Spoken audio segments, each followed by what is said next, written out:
बहुत सुकृताची जोडी मनोने विठ्ठले आवडी तो हा विठ्ठल बरवा तो हा माधव बरवा सर्व सुखाचे आगर बापर कुमादेवीवर तो हा विठ्ठल बरवा तो हा माधव बरवा नमो विठ्ठला राजया पांडुरंगा नमो रुक्मिणी माऊली ज्ञान गंगा नमो पुंडलिका नमो चंद्रभागा नमस्कार माझा रुक्मिणी पांडुरंगा पांडुरंगा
करो संताची त्यांच्या कृपादाने कथेचा विस्तारू बाबाजी सद्गुरुदास तुका मनोजवं मारुत तुल्य वेगं जितेंद्रियं बुद्धिमतां वरिष्ठं वातात्मजं वानरायुत मुख्यं श्रीरामदूतं शरणं प्रपद्ये नागेंद्रहराय त्रिलोचनाय भस्मांगरागाय महेश्वराय नित्याय शुद्धाय दिगंबराय तस्मै नकराय नमः शिवाय शरदिंदु समाकारे परब्रह्म स्वरूपिणी वासरा पीठ निलये सरस्वती नमस्तुते विठ्ठला पावनाती भासती पंचानन समाना तया श्रोत्याची आचरणी जाना साष्टांग नमन करीतसु वाद्यभूषित पावन ती प्रत्यक्ष अमरेंद्रा समान तयाची आचरणी जान साष्टांग नमन करीतसु आता गान गंधर्व देवता कुकीड कंठस्वर आराका जी कीर्तनी वहिवाशीत लोका तयाची आचरणी नमन गा मजली सदसो परम विख्यातू जो जान ब्रह्म याचा सुतू नारद जान नाम तितिक्षु तयाची आचरणी नमनगा जेने धर्म जितविलाची बळी तो संभाजी जान नवाली का बतरला जयाची आकुळे तया छत्रपतीची आचरण कमळे साष्टांग नमन करीतसो तुम्हाला इथं उभं राहायला जागा आहे सगळ्यांना काय एकटे पडता इकडे तुम्ही या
ऍडजस्ट करा ना बघण्यात. कीर्तन ऐकणाऱ्यामुळे असते, आमच्यामुळे नसते.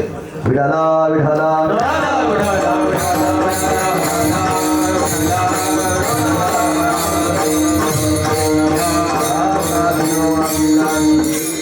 जे चातुर्यार्थ कला कामिनी ते श्री शारदा विश्वमोहिनी नमी देविया नदी दिव्य गोदा तटीचा विलासी सदा प्रिय जो सज्जना वैष्णवाशी जया वर्णिता प्रेमात्यंत चित्ता नमस्कार माझा श्री गुरु एकनाथा सर्व मंगल मांगले शिवे सर्वार्थ साधिके शरण्ये त्र्यंबके गौरी नारायणी नमस्तुते. तू आदि माया जगदंबा तू आदि माया जगदंबा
तो हा विठ्ठल बरवा तो हा माधव बरवा.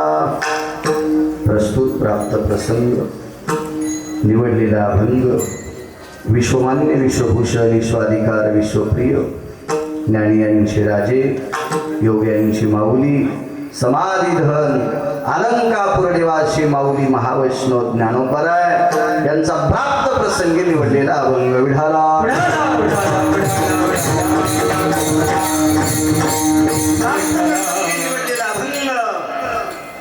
माझ्या आळंदीतल्या मालकांचं माणसं या पुढं जागा आहे ना, मागच्यांना जागा मिळत नाही. बस सरका पुढे इथं काय बॉम्ब पडतो का? काय होतंय ते काय पाणी थोडंच साऊंड अडवायला काय नसतंय त्याच्यावर, काय नसतं. या पुढं तिकडून वाढून गेल्यावर आवाज येतच असतो. पाणी आहे अडवायला. सरका पुढं, लोकांना जागा नाही. परगावून लोक आलेली बाहेर बसली. सरका पुढं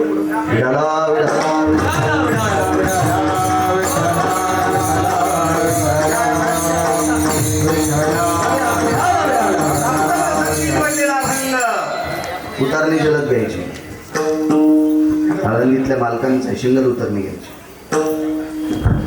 मालक या अभंगाद्वारे रूपाचं महत्व प्रतिपादित करतात. मला असं वाटतं मागच्या वर्षी मला पहिलंच कीर्तन होतं, नामावर बोललो. वारकरी संप्रदायाचा दंडक हे पहिल्या कीर्तनकाराने नामावर किंवा रूपावर बोलावं. मला आज फक्त पात्र टाकायचं काम आहे. उद्यापासून तुम्हाला पक्वान्न मिळतील.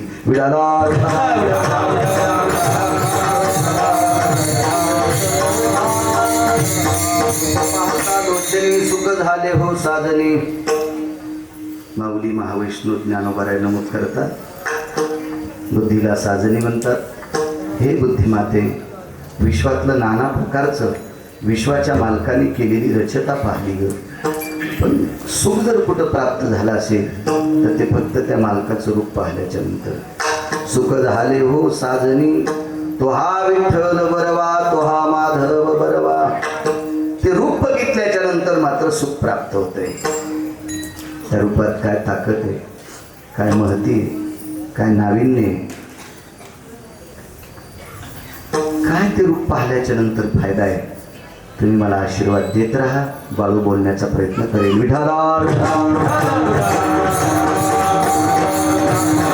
मोठ्या श्रद्धेने चालत असलेली ही जुनाट परंपरा अखंड हरिनाम सप्ताह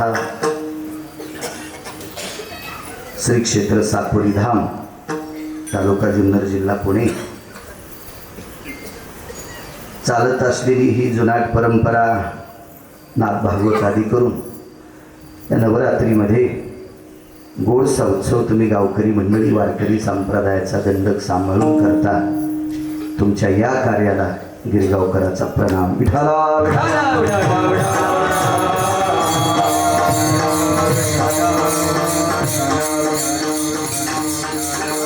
बऱ्याचपैकी शारदीय नवरात्र उत्सव महाराष्ट्रभर चालत आहेत. ज्ञानोबराय तुकोबरायांना आवडेल असा उत्सव तुम्ही करता. नाही तर खूप ठिकाणी उत्सव पाहतो, पॉम्पलेटवर हँडबिलवर बघायला मिळतात. कुठं लावण्याच आहेत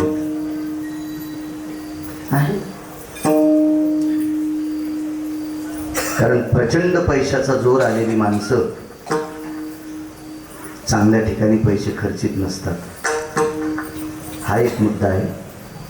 आणि त्यांच्या बापदाद्याने पैसेही चांगल्या पद्धतीने कमवलेली पण नसतात, म्हणून संप्रदायाला साजेल असा त्यांचा खर्च होत नसतो.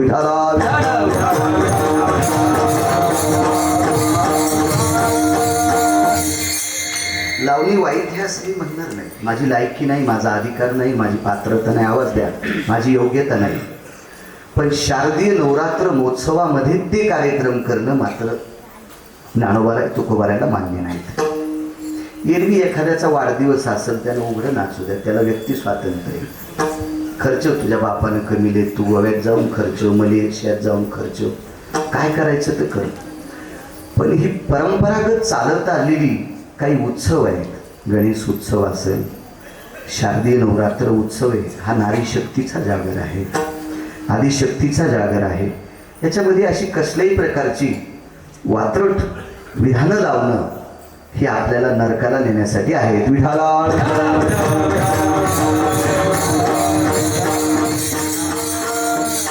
माझ्या शांतीबद्ध एकनाथ महाराजांचं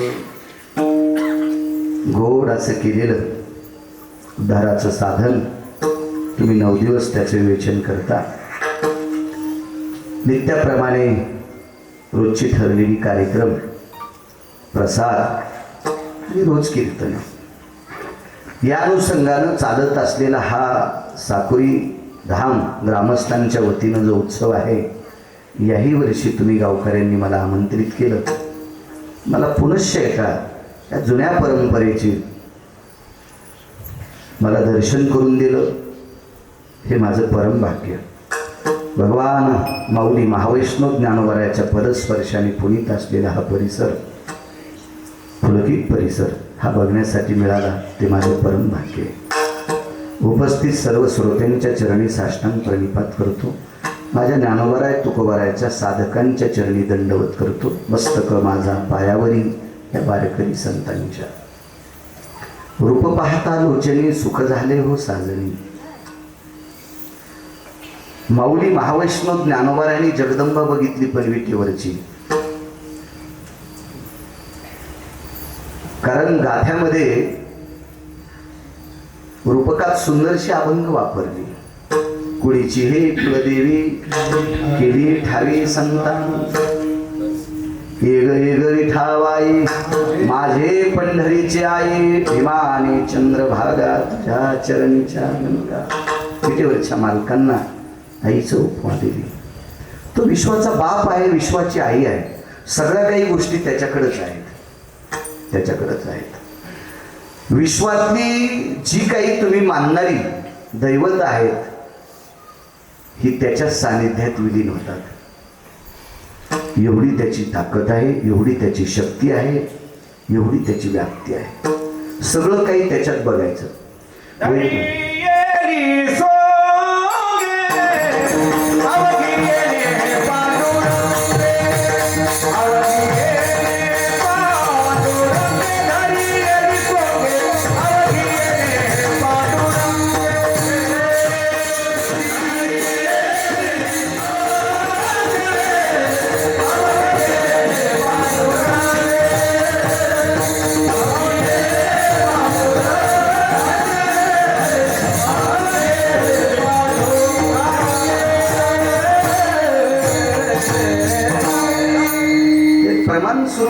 नुसता टाळ वाजवायचा. तुम्ही कधी शिकायचं?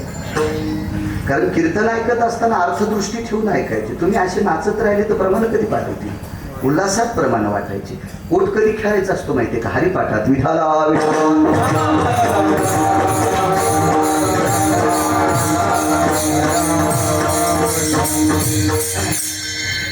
ही जी काही सोंग धरली ती नाना रूप नटलाय तो विश्वाचा बाप आहे. आणि आळंदीतले मालक नमूद करतात त्या विश्वाच्या मालकाचं रूप पाहिलं की सुख प्राप्त होते. काय ताकद आहे त्या रूपामध्ये. नाना प्रकारची रूप असतील, नाना प्रकारच्या रचना असतील. त्या रचनेत सुख नाही, त्या रूपात सुख नाही. जो तो आपला आपली व्याख्या मांडत असतो. ते अमकं सुंदर आहे, ते तमकं सुंदर आहे, ते तमकं सुंदर आहे. काही नाही. ही सगळी सौंदर्य नरकात घालणारी आहे. आणि ते रूप केलेली पाप संपवायची ताकद त्या रूपात आहे. पाहिली या वेध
कल्पना करा सज्जनांनो, मी फारसा अभ्यासू नाही. 1000 कोटीवाला माणूस जरी आपल्या पुढून आला ना, आपण त्याला पाहिलं तर फक्त एकच बघू, त्याच्याकडे पैसे आहेत. पण तो दयाळू नाही ना, नालाय. त्यानं सत्यात कधी रुपया खर्चिला नाही, कधी परमार्थात पंगत केली नाही. हा, त्यानं मलेशियात 1-2 कोटी खर्चिले असतील सोहळ्यानं. 1000 कोटीचा मालक असेल, पण त्याचं रूप बघितल्याच्या नंतर त्याच्या घरच्या रक्ताच्या नात्यातल्या लोकांना सुख नाही. ते तुम्हाला काय सुख देणार आहे? नाही तिथं सुख. बाकीचे आपण सगळी रूपच आहोत. आपल्यामध्ये काही कलानुतो आपल्याला असेल, पण आपल्या रूपामध्ये विकाराचं वास्तव्य आहे. नाना प्रकारच्या विकाराचं वास्तव्य आहे. म्हणून कधी कधी आपण दिसायला जरी गोरे गोमटी असू, सुंदर असू, भारीच्या गाडीत बसलेले असू, अगदी गोड गोड गोड साखरेसारखे शब्द बोलत असू, तरी पण आपला संग केल्याच्या नंतर, आपल्या सान्निध्यात आल्याच्या नंतर पुढच्याचा उद्धार होईल हे मात्र शंका आहे. त्याच्याकडे गेल्याच्या नंतर गुंड जरी गेला तर सगळ्या पापाची गोहरी होती, इतकी मोठी ताकद आहे. असे भगवान शिवशंकर एके दिवशी ऋषीजवळ सांगत होते. शंकर सांगे ऋषी जवळी, सकल तीर्थे माध्यान काळी, हे पुंडलिका जवळे करती आंघोळे वंदिती चरण. त्याच्या पायाची जी गंगा आहे तिचं स्नान केल्याच्या नंतर तीर्थ सुद्धा शुद्ध होतात. किती मोठी ताकद आहे. महाराज कोट्यावधी ब्रह्महत्येचं पातक त्याचं मुख पाय. कोटी ब्रह्महत्या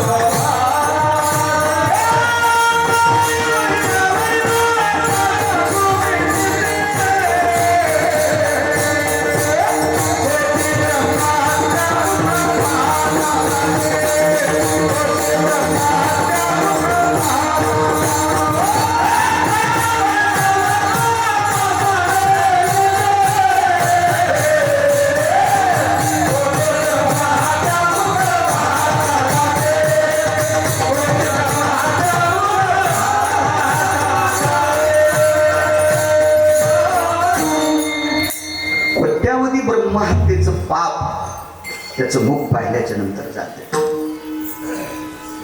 शब्द कुठेही लावत जाऊ नका. ब्राह्मण मारायची ताकद आपल्यात नाही. रस्त्यानं चुकीनं एखाद्याचं कोंबडं रोडवर जर खेळत असेल, कोंबडे खेळत येत नाही, उकांडे उकरीत येत कोंबडे सुद्धा. तुमच्या गाडीच्या टायरनं एखाद्याचं कोंबडं जर मेलं तर त्याचे तुम्ही गुन्हेगार आहात. तर ब्राह्मण मारायची ताकद तुमच्यात आहे. आपल्याला अधिकार दिलाय संविधानाने? नाही नाही. पण ब्रह्महत्येची अशी काही पाप येतं की ती पाप केल्याच्या नंतर ब्राह्मण मारल्याचं पातक डोक्यावर बसतंय. ज्ञानेश्वरी पाठ केली, गाथा पाठ केला, आईला शिव्या देतो. 1 नंबरचा बडव आहे. हजारो ब्राह्मण मारल्याचं पाप त्याला आहे. दिसल त्या महाराजाचे पाय लुचितून मायबापाचे पाय पडत नाही. ह्यो हरामखोर ब्रह्महत्यारी. नवऱ्याच्या पाय पडत नाही, महाराजाचे पाय धुती. ही 1 नंबरची वाहतूक आहे. हो, 50 ब्राह्मण मारल्याचं पापीला सुद्धा लागतंय. अशी काही पाप आहे शास्त्रानं सांगितली की ती पाप केल्याच्या नंतर ब्रह्महत्येचा दोष लागतो. आणि हा दोष विश्वातल्या कोण्या तीर्थात जात नाही. त्याचं मुख बघितल्याच्या नंतर जाते. ही त्याच्या रूपातली ताकद आहे.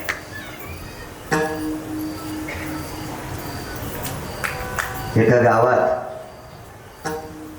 एक वारकरी जन्माला आला. रूपाची ताकद सांगतो. रूपाची वारकरी जन्माला आला. वारकरी. पण कालांतरानं कळालं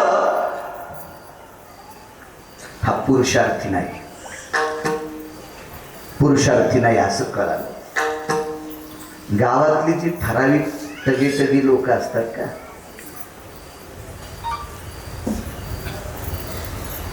दोन पैसे जवळ असलेली माणसं म्हणावं लागली. श्रीमंत मी रावणाला म्हणत नाही तर कोणाला कसं म्हणत. 400-500 कोटी रुपये असणाऱ्याला श्रीमंत म्हणणं म्हणजे जीभ खराब करणे. रावण सुद्धा श्रीमंतीच्या यादीत नव्हता. तर आपण तर त्याच्या चपला उचलायच्या बी लायकीचे नाही. मी सुद्धा पैशाने इतका मोठा आहे, तोही श्रीमंतीच्या यादीत नाही. आपण कशी येऊ श्रीमंतीच्या यादीत?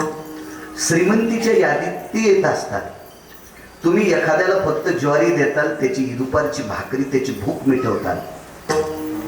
त्याची दुपारची भाकरी खाऊन त्याची भूक मिटवता. त्याला शांतीने देऊ शकत. महाराज त्याचे विकार बदलायची ताकद फक्त संतात आहे. आपणा सारिखे करी ती ताकद. म्हणून ते श्रीमंत, म्हणून संत श्रीमंत आहे. आपण नाही श्रीमंत. आपण फार काही झालं तर सोन्याचा पलंग घेऊ शकतो, पलंगाला सोन्याच्या विटा लावू शकतो.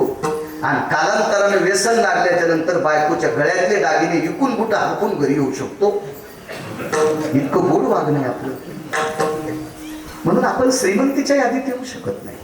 राहिला दुसरा प्रश्न, आपणाला श्रीमंत म्हणून घेता याच्याकरता येत नाही. कारण श्रीमंती ही उंचावली असते.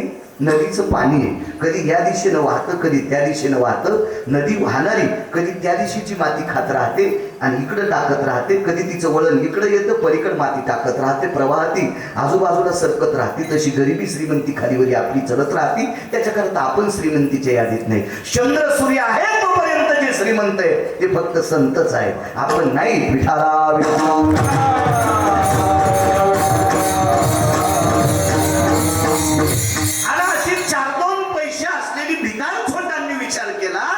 याला भजन करू द्यायचं नाही. याचं भजन आपण ऐकायचं. हा पुरुषार्थ विणे. याचं भजन आपण काय ऐकायचं? रूप पाहता लोचन. या रूपातली किती मोठी ताकद आहे.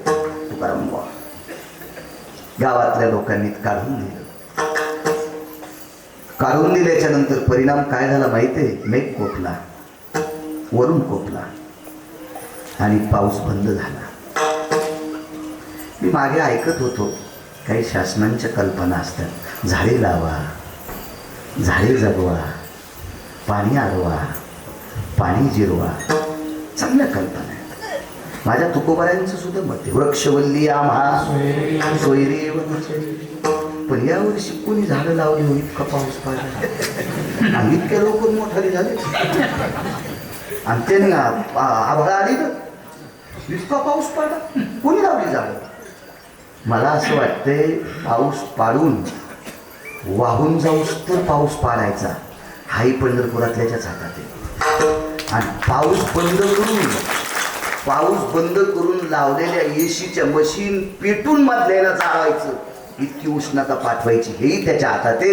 मधल्या कोंबड्यानं कोणाचे उकांडे उकरी जाऊ नका.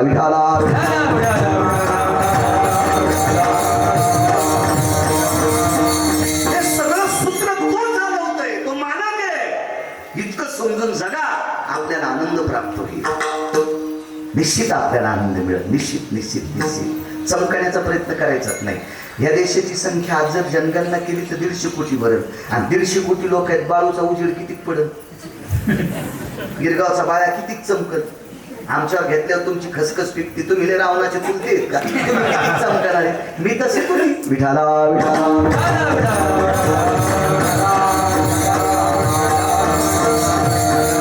सगळं सूत्र दाखवतोय. गावातल्या लोकांनी काढून दिलं. निसर्ग बदलला. वरून खोपला. 3.5 वर्ष पाऊस नाही. गावात एक येती आला. गाव शुष्क पडलेलं होतं. गावात फक्त एकच मंदिर होतं, ते मारुती राहायचे. गावातल्या लोकांची शिवाराच्या बाहेर जमिनीत ती जमीन पिकत होती. गावातली जमीन नापिकी झाली. घडलेला वृत्तांत सांगतो, दंतकथा नाही. येथे आला. गावाच्या बाहेर एक लहानसं छप्पर होतं. त्या छपरात एक बाई भाकरी करत होती. तिची 3 लेकरं जेवत होते. लेकरांच्या बाजूला तिचा कपाळाचा मालक, तिचा पती जेवायला बसलेला होता. आवाज. ती भाकरी टाकत होती. झालेली भाकरी तिने मुलांना एक एक वाढली. आपल्या पतीला वाढली. पुन्हा भाकरी घडवत होती, भाजत होती. कोर सगळ्यांना टाकत होती. तिला असा आज आनंद वाटत होता, आज माझी मुलं, आज माझी पती पोटभर जेवतात. आणि तेवढ्या अवकाशात दारात आलं ठोकली. भिक्षा येते. योगी, तपी, सिद्ध, सोप्या भाषेत सांगतो, वारकरी.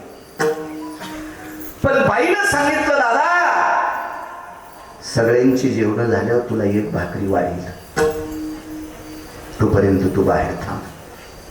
थांबला तो वारकरी. मला असं वाटतं असं म्हणल्यावर त्याला जायला पाहिजे होतं, पण भानगडी एक होती जी भाकरी करत होती. तिच्या गळ्यात तुळशीची माळ होती. त्या वारकऱ्याच्या लक्षात आलं, एका सात्विक बाईच्या हातचा प्रसाद खायला भेटतो, त्याच्याकरता तो वारकरी थोडा वेळ थांबला. पण योगायोगानं हे 3 जण आणि त्यांचे वडील इतके जेवले, भाकरी एकच शिल्लक राहिली. एकच भाकरी शिल्लक. एका मुलाला आवाज दिला, आई आम्हाला किती जेवण घातलंस ग? तू म्हणायला पाहिजे होतं टोपल्यात पीठ नाही, एकच भाकरी तुला शिल्लक राहिली. आता तेवढी पटकन खाऊन घे बरं.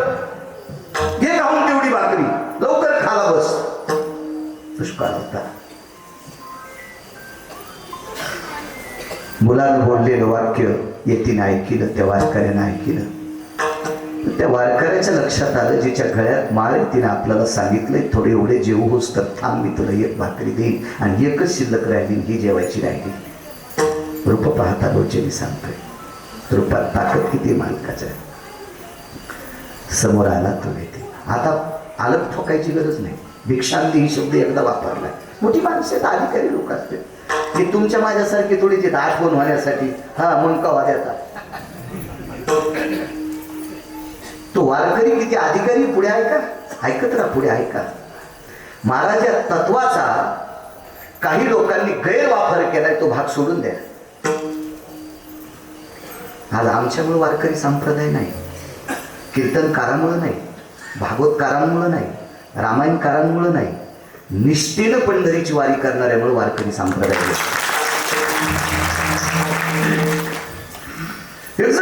दिवस महिन्याला 2.5 लाखाचं डिझेल जळतंय. गठुडे बांधण्यासाठी जळत सोंगळ्या. तो कीर्तन केल्यानं कोणाला विमान आलं तर तुला येणार आहे.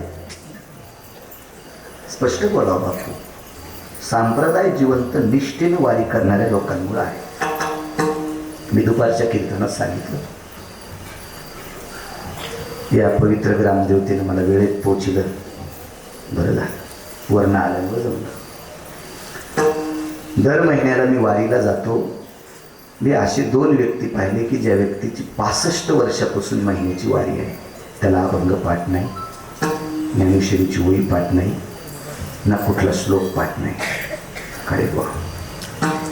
पण दर महिन्याला दशमीला पंढरपूरला, द्वादशी सोडून गावाकडे जातो. दर महिन्याला 33 वर्षापासून एक मुलगा खानदेश मधला पारधी समाजाचा 33 वर्षापासून वारी करतो, त्याला एकही अभंग पाठ नाही. निष्ठा किती लक्षात ठेवा.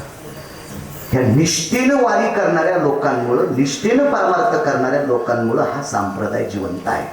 मी गाथा पाठ केला, मग काय नवलाची गोष्ट आहे, बुद्धीचा दोष आहे. तुझी बुद्धी चांगली याच्याकरता तुला पाठ झाला, काही विषय नाही त्याला.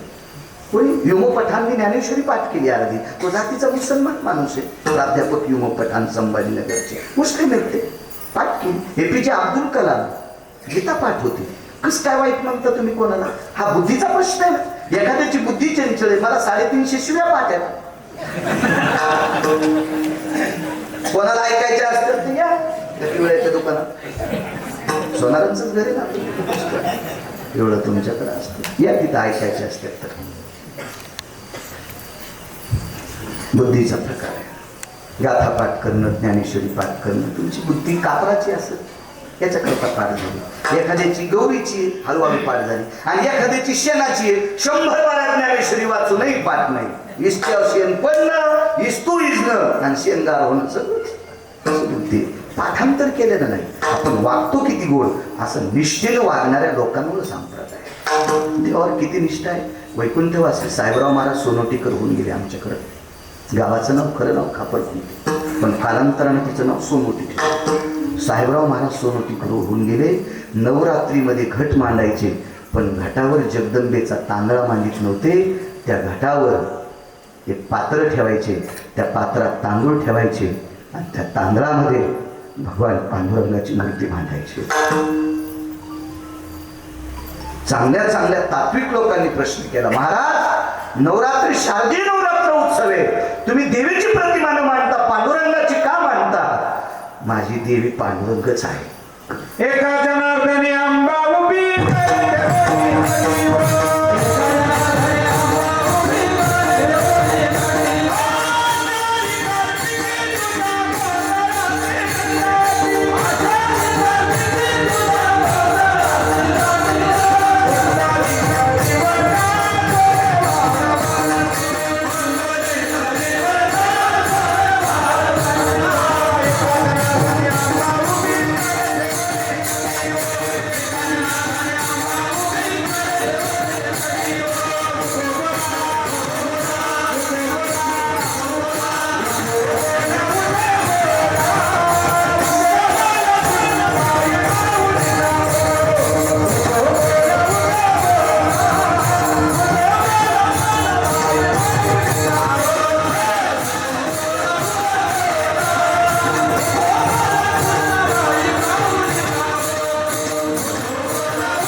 निष्ठावंत वारकरी आहे, हालत नाही ठोकली, दारात उभे आहे.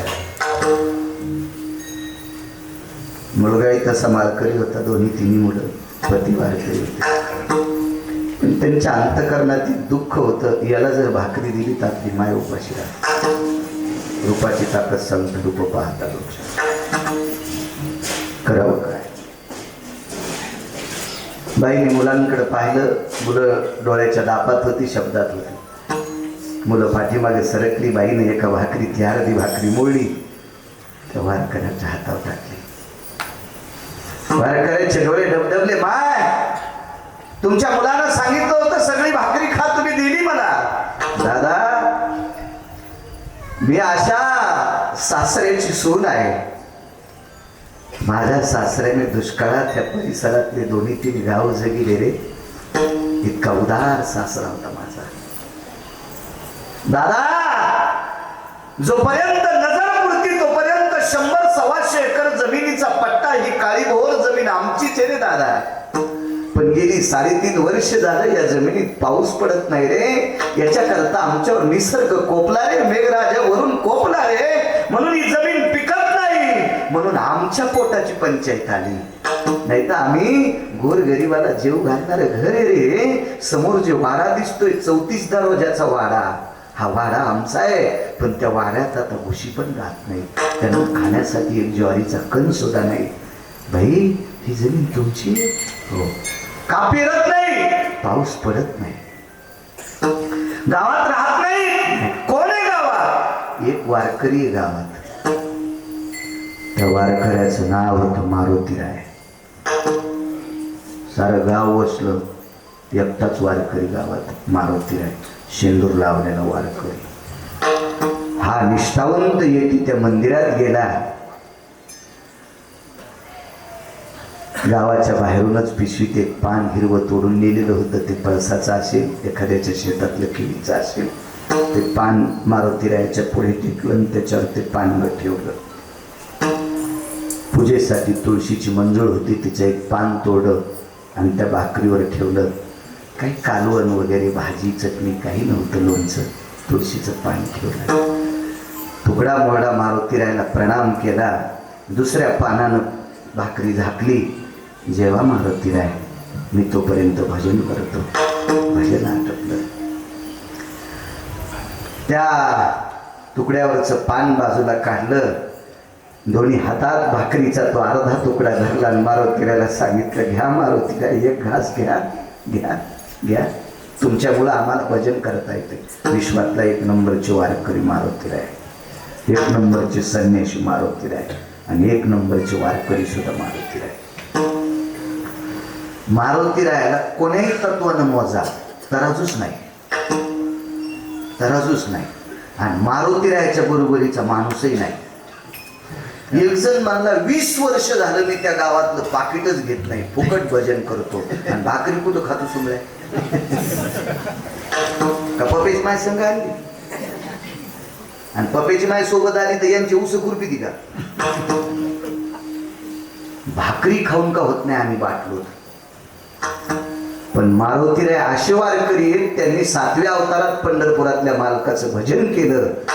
त्याची भाकरी खाल्लीच नाही, पाला खाल्ला. पाला खाऊनी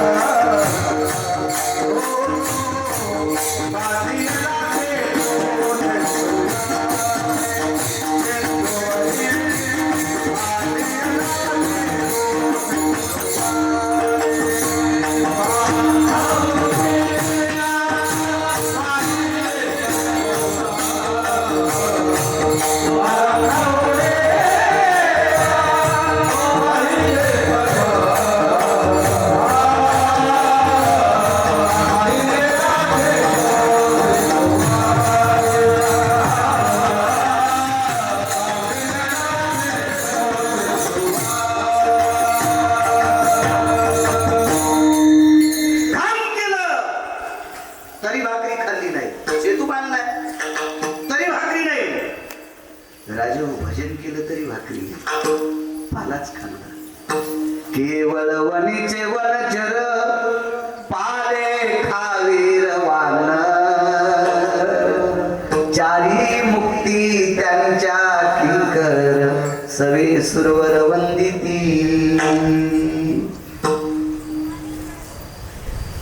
कवा देव पाय पडन आमच्या, आणि देव एखाद्या महाराजाच्या पाय पडतोय असा महाराज सापडा तुम्हाला नाही. म्हणून मारुतीरायाची बरोबरी आपण करायची नाही. महाराज देहूतल्या मालकाने रस्ता विचारावा, काय भक्तीच्या त्या वाटा मज दावाव्या सुबटा. त्या मारुतीरायाच्या पुढे भाकरीचा नैवेद्य ठेवला, हातावर धरला, घ्या तुमच्यामुळे आम्ही वारकरी झालो, घ्या. पाषाणाच्या मूर्तीतून डोळ्यातून पाणी वाहू लागलो. पाषाणाच्या. आपल्या संस्कृतीत जन्माला येऊन आपल्या धर्माचे वाभाडे काढणारे यांना चारवाक असे भडवे आपल्यात आहेत. असे भडवे